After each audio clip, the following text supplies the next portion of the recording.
Franck Courchand, bonsoir. Vous êtes écologue, directeur de recherche au CNRS. Vous avez participé à ce rapport.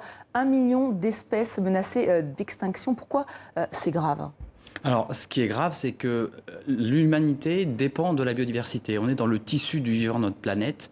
Et donc, si on enlève une espèce ou deux espèces, c'est pas trop grave. C'est un petit peu comme si on était dans un avion et qu'un ou deux boulons tombaient. À partir de combien de boulons est-ce qu'on va s'inquiéter de monter dans l'avion? Là, c'est exactement pareil. À partir de combien d'espèces qui disparaissent, des pans entiers vont disparaître et entraîner l'humanité dans leur chute. Donc c'est inquiétant pour l'homme, évidemment. Les responsables, d'ailleurs, ce sont les hommes. Comment faire pour inverser la tendance? Est-ce que c'est encore possible? Alors, c'est toujours possible. C'est trop tard pour les espèces qui ont déjà disparu. C'est certainement trop tard pour pas mal d'espèces qui sont en train de disparaître. Mais là, on parle quand même d'un quart des espèces vivantes qui sont menacées. Et donc, il n'est jamais trop tard. Plus on attend, plus ce sera difficile. Mais il y a énormément de choses qui peuvent être faites pour freiner cette perte de biodiversité. Mais est-ce que vous pensez que les rapports, les accords de Paris, comme on les a signés, peuvent vraiment changer la donne? On a l'impression que tout le monde est d'accord, que tout le monde s'inquiète et que finalement, rien ne se passe. Alors c'est quand même relativement récent qu'on s'inquiète sur la biodiversité. La biodiversité, c'est un terme qui existe depuis 25 ans, qu'on n'a plus besoin de définir maintenant, mais que depuis quelques années. Et les gens commencent à savoir ce que c'est, mais c'est quand même récent. C'est un problème global et donc il faut une solution globale. C'est pour ça qu'il faut que tous les pays soient ensemble pour travailler de concert. Et c'est pour ça que ces accords internationaux sont vraiment importants. C'est impossible de faire ça, chaque pays dans son coin. Et même après ce rapport, et même après cette annonce, 1 million d'espèces menacées d'extinction, vous êtes optimiste ?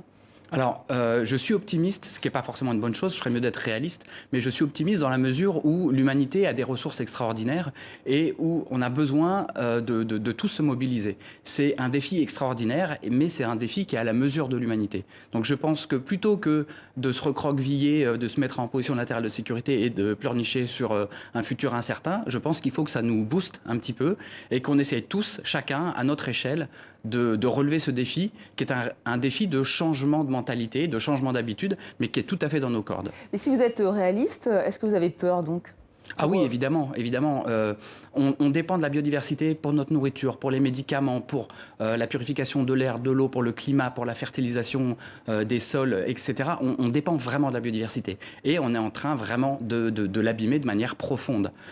Donc évidemment, oui, j'ai peur. Mais je suis quand même confiant dans la mesure où ce qui manquait, c'était l'information. À partir du moment où on va commencer à avoir l'information, on risque d'avoir un effet positif en chaîne qui devrait pouvoir nous permettre, pas forcément de tout sauver, mais au moins de sauver les meubles. Donc aujourd'hui, il faut que tous et toutes nous mobilisions pour éviter qu'1 million d'espèces disparaissent. 1 million pour l'instant et plus par la suite. Donc oui, il faut une mobilisation sans précédent.